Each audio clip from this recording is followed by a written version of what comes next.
rakkaalle parhaalle ystävälle.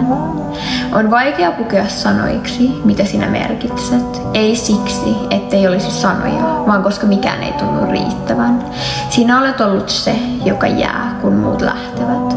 Se, joka kuuntelee, eikä vain odota vuoroaan puhua. Se, joka muistaa, mitä sanoin viikkoja sitten, vaikka itse unohdin jo. Sinä olet turva, ei kova vaan pehmeä, sellainen, johon ei satu nojata, jossa voi vain olla. Olet ollut vierellä silloinkin, kun en ollut helpoin, silloinkin, kun olin hiljaa ja kaikki olisi ollut helpompaa, jos olisin vain puhunut. Mutta sinä et vaatinut, et painostanut, sinä vain olit siinä. Ystävyys kanssasi ei ole näyttävää, se on totta.